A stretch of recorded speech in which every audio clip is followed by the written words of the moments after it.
Shalom, anak-anak muda, apa kabar semuanya? Kakak percaya kita semua pasti dalam keadaan yang sehat. Sudah lama nggak jumpa lagi sama kakak. Hari ini kakak dapat kesempatan untuk kembali bisa sharing kepada kalian semua. Kakak berdoa semoga firman Tuhan yang hari ini kakak bisa share sama kalian bisa memberkati kita semua bersama-sama. Baik anak-anak muda, sebelum kita mendengarkan apa yang menjadi kerinduan dari isi hati Tuhan, mari kita sama-sama tundukkan kepala, kita berdoa. Tuhan Yesus, terima kasih buat kebaikan-Mu Tuhan. Terima kasih buat anugerah-Mu. Kalau hari ini kami bisa berjumpa kembali Tuhan, meskipun kami berjumpa secara online, secara live streaming Bapa, terima kasih. Kami percaya Tuhan, kami siap Tuhan untuk menyambut yang menjadi kebenaran isi hati-Mu Bapa. Kau urapi hamba-Mu, Kau urapi kami semua, anak-anak muda yang mendengarkan tayangan ini Bapa. Kau yang melawat, Kau yang menjamah Tuhan, Kau yang memberi pengertian kepada kami, supaya kami mengerti apa yang menjadi kebenaran firman-Mu.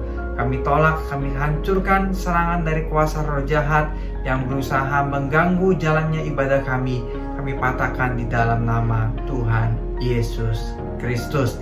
Terima kasih Bapa, kami persembahkan ibadah kami ke dalam satu nama, yaitu nama Tuhan Yesus Kristus. Yang percaya dan siap mendengarkan firman Tuhan, sama-sama kita katakan amin. Oke, sekali lagi shalom anak-anak muda, apa kabar semuanya? Kakak percaya kita semua pasti dalam keadaan yang sehat, diberkati, dan kita tidak kekurangan suatu apapun juga. Nah, hari ini kakak akan sharing kepada kalian satu firman Tuhan. Dan kakak akan bawa suatu tema yang mungkin kalian suka dengar kata-katanya ya. Tema hari ini adalah overthinking. Apa? Overthinking, ya betul. Mungkin kalian sudah dengar dalam pergaulan kalian sehari-hari, kamu jangan overthinking dong, lu jangan overthinking gitu kan. Kira-kira apa sih overthinking itu, anak-anak muda? Apa sih kata-kata overthinking itu punya arti apa gitu loh. Nah, overthinking, arti kata dari overthinking adalah pikiran yang berlebihan terhadap sesuatu. Apa? Overthinking yaitu pikiran yang berlebihan terhadap sesuatu. Jadi banyak orang yang mengalami hal ini tanpa disadari. Misalnya, saya udah cuci tangan belum ya yang benar pada saat saya keluar rumah, atau saya sebelum makan, saya udah cuci tangan belum ya, saya pegang apa gak tadi ya, atau handphone saya tadi kena virus atau apa gak ya, jadi saya harus cuci lagi atau saya apa gitu ya. Overthinking, pikiran yang berlebihan terhadap segala sesuatu. Nah, overthinking bisa masuk kepada semua orang, nggak cuma orang dewasa, tapi juga sama anak-anak muda. Nah, kalau kalian remaja, anak-anak muda, overthinkingnya seperti apa? Pikiran berlebihannya itu seperti apa? Mungkin kalian bisa overthinking terhadap maybe ujian kalian. Nah, kalian sudah belajar ya, sudah mati-matian belajar, tiba-tiba begitu melihat soal ujian kalian lemes. Wah, ternyata yang kalian pelajari semuanya nggak ada yang keluar. Terus kalian kayaknya overthinking, aduh saya bisa gak ya? Tadi saya ujian bisa gak ya? Terus kalian mulai stres. Padahal kalian sudah selesai ujian. Terus kalian pikir lagi, saya bisa lulus gak ya? Nanti saya kalau udah ujian saya jelek bagaimana? Nanti kalau saya nilainya jelek bagaimana? Nanti saya diomelin oleh orang tua saya. Atau kalian berpikir berlebihan sampai ke masa depan. Nanti kalau ulangan ini jelek, saya nggak bisa masuk universitas ini. Saya nggak bisa diterima di universitas ini. Saya nggak bisa masuk SMA ini, SMP ini. Nah, seperti itu overthinkingnya. Padahal hasil ujiannya belum keluar. Padahal guru belum ngasih tahu kalian lulus apa tidak. Tapi kalian sudah memikirkan itu sampai jauh-jauh ke depan. Pemikiran yang berlebihan. Apalagi overthinking pada anak-anak muda. Misalnya mikirin, saya kayaknya nggak pinter deh. Saya kayaknya kurang pinter. Kayaknya saya nggak mungkin deh masuk ke universitas itu. Saya nggak mungkin masuk SMA itu. SMA itu semua orang hebat-hebat. Nggak mungkin. Ini saya kalau masuk situ bagaimana? Saya masuk ini gimana? Seperti itu. Jadi pemikiran yang berlebihan ya. Misalnya juga lagi seperti ini overthinkingnya. Wah, saya nggak punya teman, nggak ada orang yang mau temenin saya.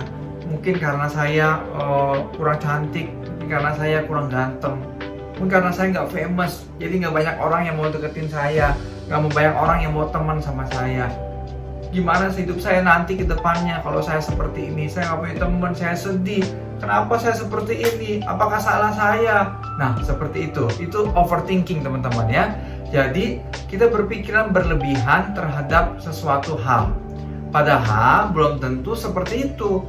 Dan kebanyakan waktu kita overthinking itu tidak terjadi seperti itu. Bayangin kalau kita lagi udah belajar, udah berdoa, tiba-tiba kita merasa tidak bisa dalam satu ujian, terus kita overthinking, kita bilang, aduh saya pasti gagal, saya nanti gimana, nanti domelin, ntar saya begini. Padahal ujiannya belum keluar, hasilnya belum kita terima. Kita sudah berpikir jauh berlebihan ke depan. Nah, overthinking itu nggak baik, teman-teman ya. Overthinking itu nggak baik karena kenapa? Karena waktu kita overthinking ada kekhawatiran dalam hidup kita, ada rasa ketidakpercayaan kita sama Tuhan dalam hidup kita. Dan hari ini kakak juga akan share kepada kalian sebuah cerita di Alkitab tentang beberapa orang yang overthinking, anak-anak muda ya. Jadi dalam kisah ini zaman dulu ternyata sudah ada overthinking ya. Mungkin bahasanya bukan overthinking, tapi beberapa orang itu mulai overthinking, berpikiran sesuatu yang berlebihan terhadap suatu hal ya. Yuk, mari kita buka ayat firman Tuhan. Hari ini firman Tuhan diambil dari Bilangan 13 ayat ke-17 sampai ke-20. Mari kita buka. Yuk, yang di rumah silakan buka ayat firman Tuhan di Bilangan 13 ayat ke-17 sampai ke-20. Ya, hari ini kakak akan share kepada kalian suatu cerita firman Tuhan yang sudah sangat terkenal, yaitu adalah kisah mengenai 12 pengintai ya. Mari kita baca ayat 17 sampai ke 20. Kakak akan bacakan ya. Bilangan 13 ayat ke-17 sampai ke 20. Maka Musa menyuruh mereka untuk mengintai tanah Kanaan. Katanya kepada mereka, pergilah dari sini ke tanah Negeb dan naiklah ke pegunungan. Dan amatilah bagaimana keadaan negeri itu. Apakah bangsa yang mendiaminya kuat atau lemah? Apakah mereka sedikit atau banyak? Oke, ayat 19. Dan bagaimana negeri yang didiaminya? Apakah baik atau buruk? Bagaimana kota-kota yang didiaminya?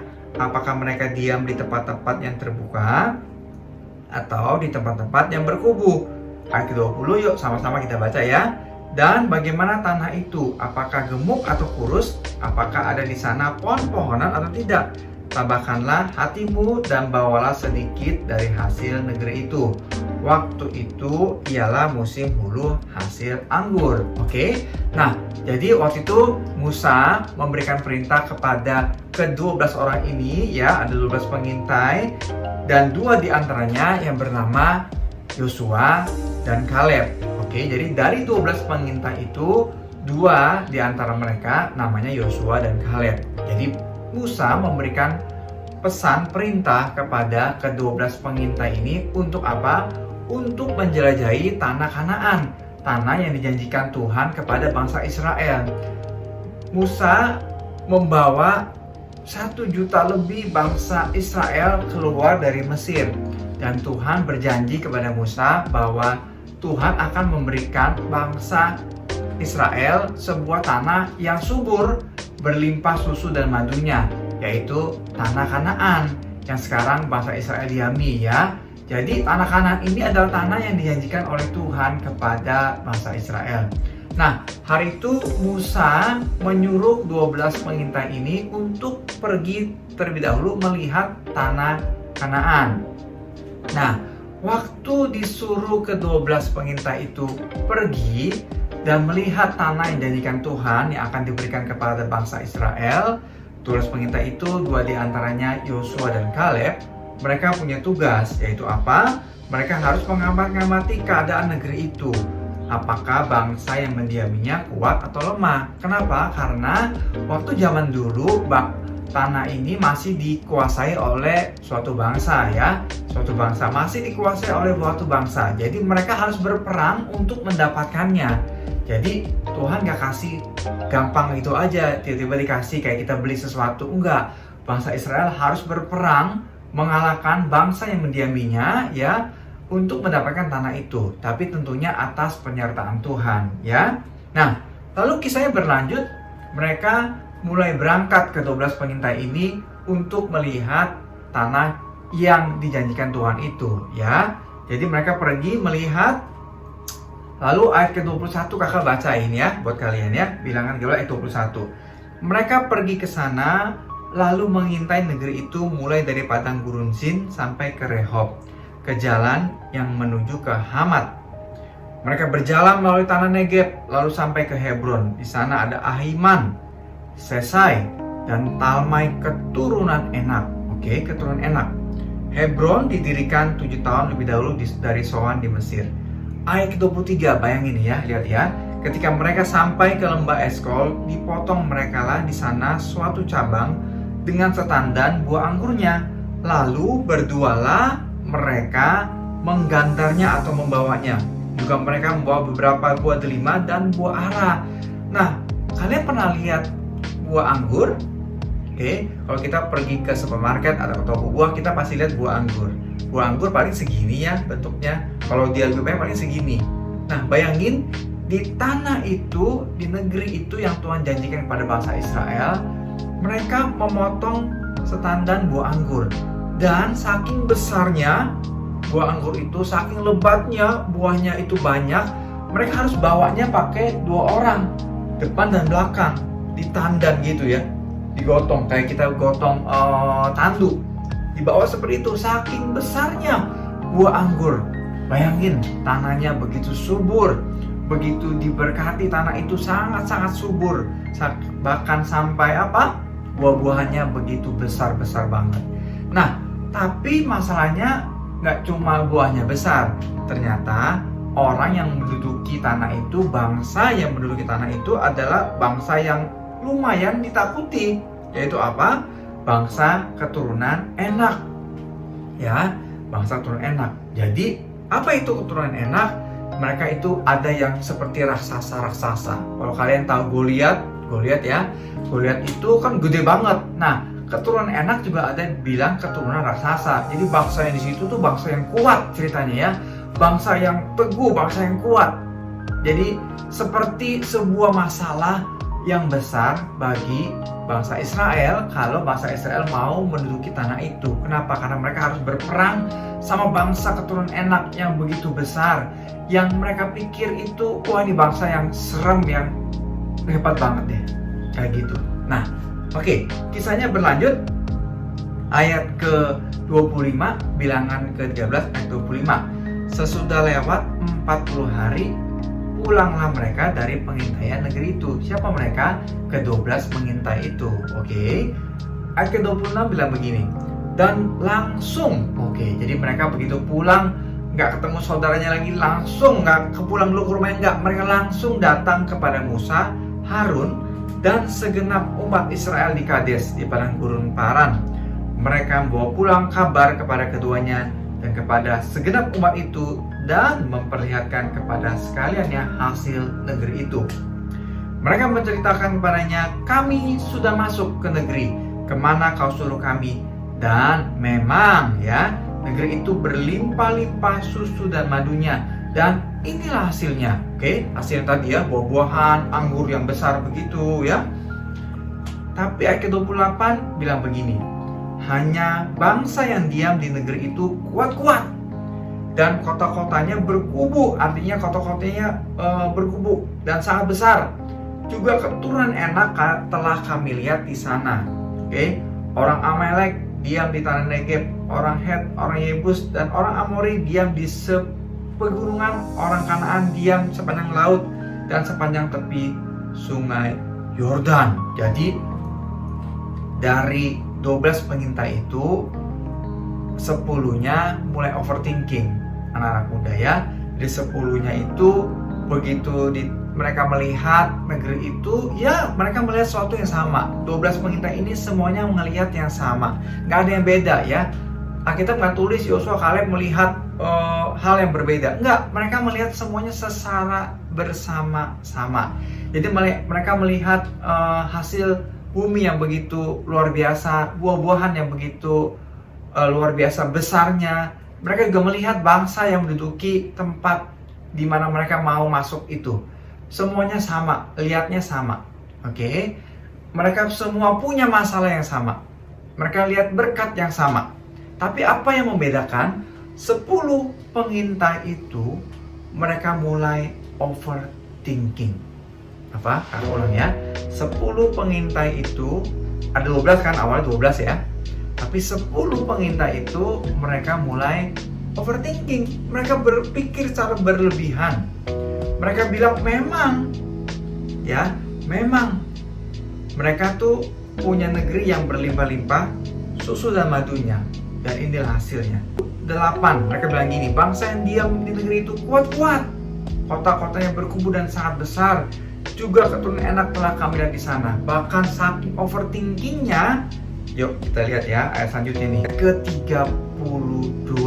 Mari kita baca sama-sama ayat ke-32, Bilangan 13 ayat 32. Berkata begini, juga mereka menyampaikan kepada orang Israel kabar busuk, tentang negeri yang diintai mereka, dengan berkata, negeri yang telah kami lalui untuk diintai adalah suatu negeri yang memakan penduduknya. Luar biasa ya. Dan semua orang yang kami lihat di sana adalah orang-orang yang tinggi-tinggi perawakannya. Juga kami lihat di sana orang-orang raksasa, orang enak yang berasal dari orang-orang raksasa. Dan kami lihat diri kami seperti belalang. Dan demikian juga mereka terhadap kami. Wah, anak-anak muda luar biasa ya. 12 pengintai ini melihat yang sama. Mereka melihat hasil anggur yang sama, buah-buah yang begitu besar yang mereka bisa bawa. Tapi 10 pengintai mulai overthinking. Bahkan mereka menambahkan kata-kata yang kabar busuk ya. Mereka bilang begini, negeri yang akan kita masuki itu penduduknya memakan orang. Waduh, itu kan udah overthinking banget ya. Jadi kayak kanibal semuanya. Dan mereka menganggap mereka itu seperti belalang kecil. Mereka itu raksasa. Mereka sudah overthinking, berpikir yang sangat berlebihan.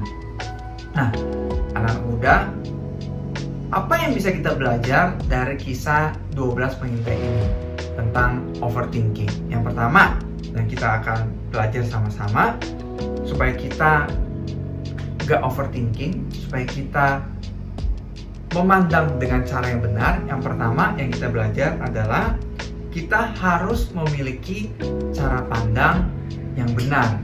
Apa yang pertama kita belajar? Yaitu kita harus memiliki cara pandang yang benar. Bayangin, ayat 31, ayat ke-22, 31, 32, 33 tadi berkata bahwa ke-10 pengintai itu nggak punya cara pandang yang benar. Mereka melihat hal yang mereka semua sama-sama lihat, tapi mereka itu nggak punya cara pandang yang benar. Padahal sebelum mereka melihat negeri itu, mereka itu melihat begitu banyak mukjizat terjadi di depan mata mereka. Bayangin aja, tiba-tiba mereka bisa melihat SeaWorld pertama kali di dunia. Yaitu apa? Waktu Tuhan membelah air, ya.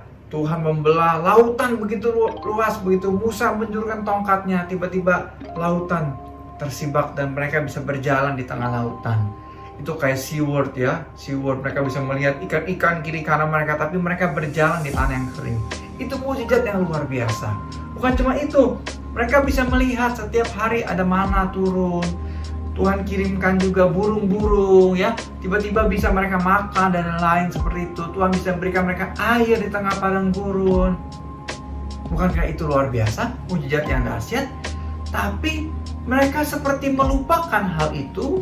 Waktu mereka melihat suatu masalah yang besar, mereka tidak punya cara pandang yang benar. Cara pandang yang berbeda. Tapi berbeda banget sama apa yang dialami oleh Joshua dan Kaleb. Joshua dan Kaleb punya cara pandang yang benar, ya. Apa yang mereka katakan kepada bangsa Israel? Mari kita lihat ya firman Tuhannya, ayat ke-30. Ya, ini cara pandang Kaleb. Kemudian Kaleb mencoba menenteramkan hati bangsa itu di hadapan Musa. Katanya, "Tidak, kita akan maju dan menduduki negeri itu, sebab kita pasti akan mengalahkannya. Oke? Kaleb punya cara pandang yang benar. Kenapa? Karena Kaleb melihat bahwa Tuhan sudah memimpin bangsa Israel dengan melakukan mukjizat yang begitu besar. Dan Kaleb berkata, tidak, kita pasti akan mengalahkannya. Jadi hal yang pertama yang kita bisa belajar dari kisah ini, dari kisah 12 pengintai ini adalah kita harus punya cara pandang yang benar. Ya, memang mungkin terlihatnya suatu masalah yang besar yang akan dialami oleh bangsa Israel. Mereka bisa melihat ada masalah yang begitu besar. Orang yang mendudukinya mungkin bangsa-bangsa yang dari keturunan Enak. Ya, tapi mereka tidak punya cara pandang yang benar. Mereka menganggap mereka seperti belalang. Mereka lupa bahwa Tuhan Yesus ada bersama-sama dengan mereka. Mereka lupa bahwa ada tiang awan, tiang api yang selalu ada bersama-sama mereka. Ya, bahkan firman Tuhan berkata apa? Waktu mereka, bangsa Israel ada di padang gurun, tali kasut dari mereka itu nggak ada yang rusak, baju nggak ada yang robek. Sedemikian hebatnya Tuhan menjagai bangsa Israel. Tapi mereka tiba-tiba melupakan itu semua. Mereka overthinking, guys. Jadi apa yang terjadi? Cara pandang mereka itu tidak benar. Jadi kita belajar dari Kaleb. Kaleb melihat sesuatu hal dan Kaleb memandang dengan cara pandang yang benar. Kaleb percaya bahwa Tuhan Yesus pasti menolong kita. Tuhan pasti menolong kita. Kalau Tuhan sudah menolong kita di masa lalu, Tuhan pasti menolong kita di masa depan. Kaleb percaya itu. Ya. Jadi ini seperti suatu masalah yang sangat besar. Nah, bukankah kita hari-hari ini kita juga seperti kayak itu, teman-teman, anak-anak muda? Bukankah kita hari-hari ini kita seperti itu? Kita masih hidup di zaman pandemi, zaman COVID, ya. Kita semua ngelihat COVID ini sebagai suatu masalah yang begitu besar, ya, sebagai suatu problema yang begitu besar. Mungkin kita pikir ini adalah raksasa yang akan menghadapi kita semua. Bayangin, semua hal berdampak terhadap pandemi ini. Semua hal terdampak dalam masalah COVID, ya, dari kesehatan, ekonomi, semuanya. Ini seperti suatu masalah yang sangat besar buat kita semuanya. Nah, tapi Tuhan mengajari kita dari kisah 12 pengintai ini. Waktu kita menghadapi sebuah masalah, mari kita harus punya cara pandang yang benar seperti cara pandang Yosua dan Kaleb. Dan kita percaya kalau Tuhan sudah menolong kita di masa lalu, Tuhan sudah memberkati kita di masa lalu, sekarang juga pasti juga masa depan Tuhan tolong kita. Ya, memang COVID ini seperti suatu masalah yang besar buat kita semua yang ada hidup di dunia ini. Tapi kakak percaya, seperti Tuhan menolong bangsa Israel melakukan banyak mukjizat, Tuhan juga pasti bisa menolong kita semua. Orang-orang yang percaya dan hidupnya bergantung sama Tuhan. Tapi yang pertama, kita tidak boleh overthinking dan kita harus punya cara pandang yang benar. Yuk, mari kita perbaiki lagi diri kita masing-masing. Waktu kita ketemu sama suatu masalah, mari kita punya cara pandang yang benar. Kita melihat bahwa pertolongan Tuhan begitu banyak dalam hidup kita. Pasti Tuhan akan tetap tolong kita. Amin. Amin. Oke, itu yang pertama ya. Kita harus miliki cara pandang yang benar. Nah, ada sebuah kisah yang menarik juga yang kakak bisa sharing buat kalian, sebuah ilustrasi ya. Jadi seperti ini kisahnya, tentang seseorang yang memandang dengan cara pandang yang benar. Jadi ceritanya adalah seperti ini. Jadi waktu itu ada sebuah perusahaan, anggaplah perusahaan sepatu gitu ya. Sepatu yang terkenal sekarang apa, maybe perusahaan sepatu Nike atau Adidas kayak gitu ya. Jadi mereka nih, perusahaan ini pengen expand ke suatu negara, misalnya negara Afrika. Oke. Jadi mereka bilang, wah Afrika ini penduduknya banyak. Jadi mereka berniat untuk expand buka usaha di sana. Oke. Lalu apa yang terjadi? Mereka mengutus 2 orang pergi ke negara Afrika. Mereka bilang, mau pergi ke sana, lihat prospeknya bagaimana, terus distribusinya, logistik dan lain semua kamu pelajari, oke? Lalu mereka pergi 2 orang itu. Nah, lama mereka sudah selesai dengan tugasnya, mereka pulang ke negara mereka dan mereka ngasih laporan kepada pimpinan mereka.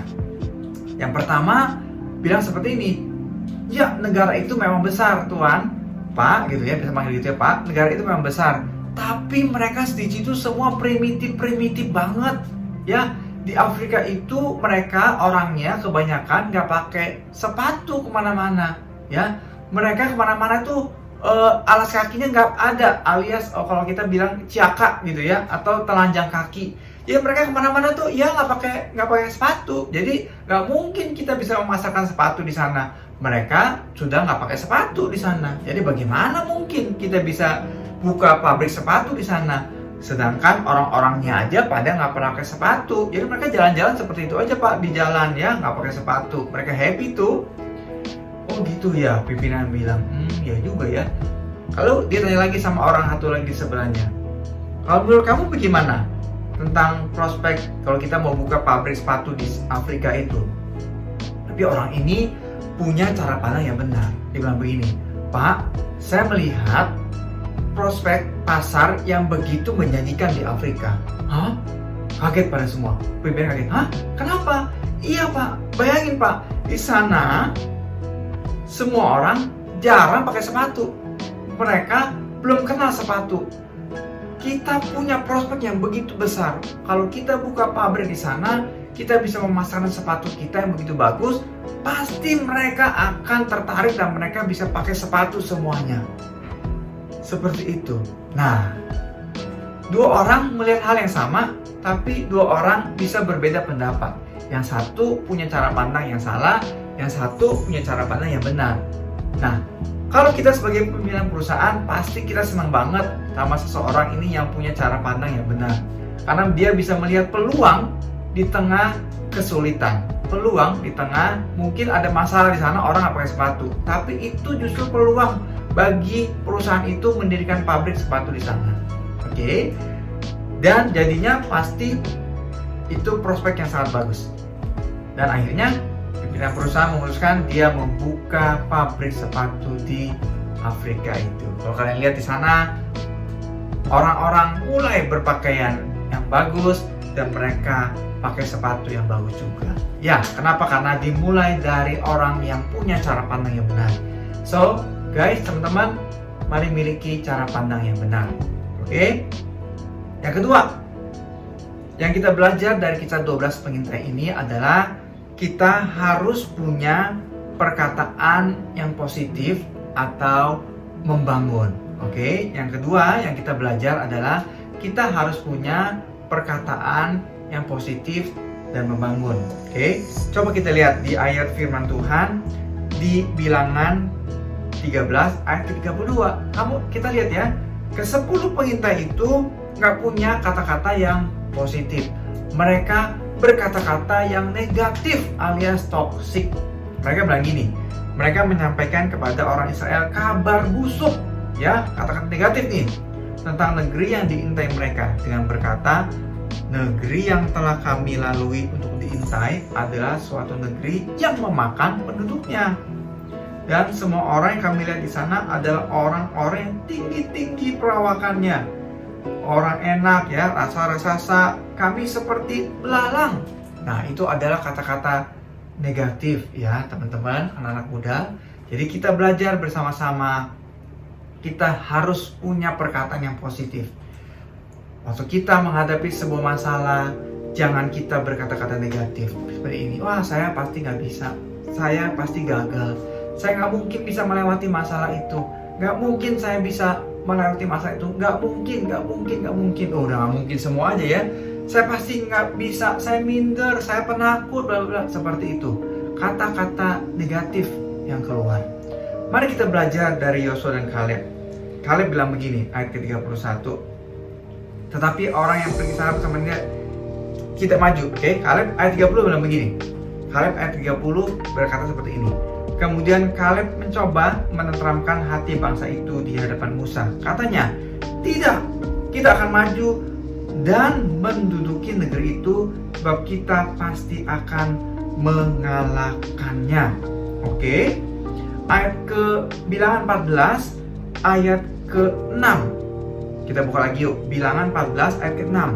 Ini adalah pola pikir yang positif dari Kaleb dan Yosua. Karena bilang begini, Lapi Yosua bin Nun dan Kaleb bin Yefune, yang termasuk orang-orang yang telah mengintai negeri itu, mengoyakkan pakaiannya dan berkata kepada segenap umat Israel, negeri yang kami lalui untuk diintai itu adalah luar biasa baiknya.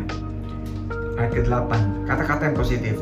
Jika Tuhan berkenan kepada kita, maka Ia akan membawa kita masuk ke negeri itu dan akan memberikannya kepada kita suatu negeri yang berlimpah-limpah susu dan madunya. Ini adalah perkataan positif yang disampaikan oleh Joshua dan Kaleb. Beda banget kan sama 10 pengintai itu yang mengabarkan kabar busuk. Nah, teman-teman, anak muda, waktu kita menghadapi sebuah masalah, sebuah tekanan, sebuah persoalan, mari tanamkan dalam diri kita untuk kita mulai memperkatakan perkataan iman atau perkataan positif. Gak ada manfaatnya bagi kita untuk kita berkata-kata negatif. Malah perkataan kita itu bisa menjadi kelemahan bagi orang-orang di sekitar kita. Mungkin kita waktu berkata negatif itu kita memperkatakan suatu hal yang gak baik. Teman-teman kita di kanan kiri bisa menjadi lemas, jadi down semangatnya. Padahal kita aja yang overthinking. Oke, mari kita belajar dari ke-12 pengintai ini, dari Yosua dan Kaleb. Mereka berusaha memberikan kata-kata yang positif, kata-kata iman. Waktu kita melihat masalah, mari kita hadapinya dengan iman percaya kita sama Tuhan. Kita berkata seperti ini, saya pasti sanggup, saya pasti bisa. Kenapa? Karena Tuhan sudah menolong saya. Kita katakan firman Tuhan, teman-teman. Firman Tuhan yang sudah kita baca, kita perkatakan. Kita bilang begini, saya orang yang diberkati, saya jadi kepala, saya pasti jadi kepala bukan ekor, saya akan naik bukan turun, saya jadi pemenang bahkan lebih dari pemenang. Saya pasti bisa menghadapi masalah ini. Kalau Tuhan sudah menolong saya di masa lalu, pasti Tuhan tolong saya sekarang.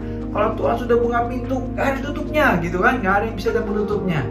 Kita perkatakan semua perkataan iman kita, percaya kita, perkataan positif kita. Jadi masalah apapun yang kita hadapi, mari kita respon dengan cara pandang yang benar, yang pertama.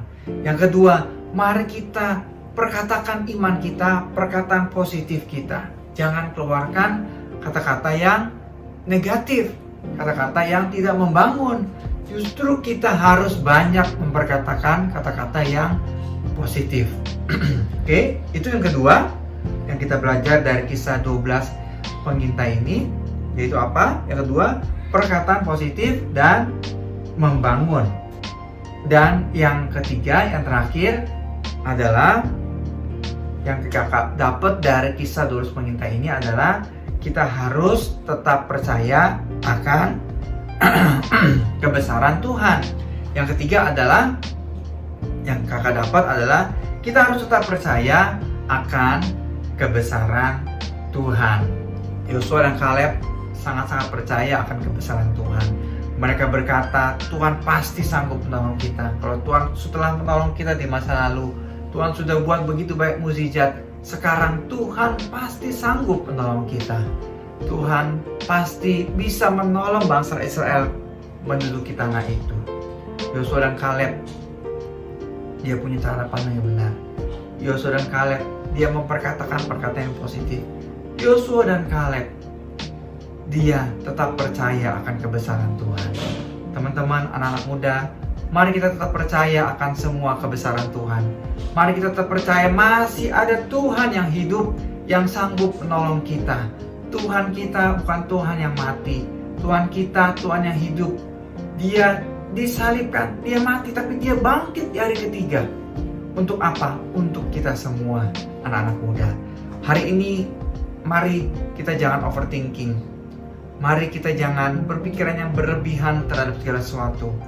Kita hidup di zaman pandemi, anak-anak muda.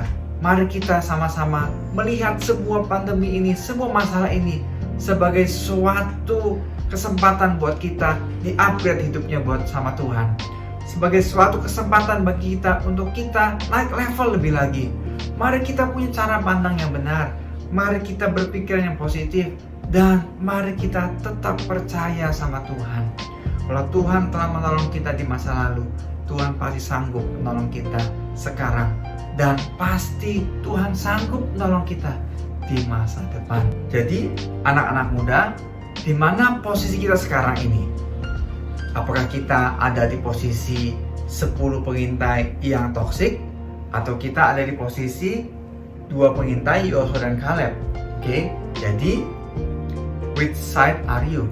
Oke, tim mana yang mau kita pilih nih? 10 pengintai atau Yosua dan Kaleb? Di mana posisi kita saat ini? Kalau kita pernah nonton film Avenger, mungkin ada tim kapten, tim Iron Man kayak gitu ya. Jadi waktu itu pilih tuh mau tim kapten, tim Iron Man ya. Tapi sekarang juga ada pilihan nih, tim 10 pengintai atau tim Yosua dan Kaleb. Di mana posisi kita saat ini?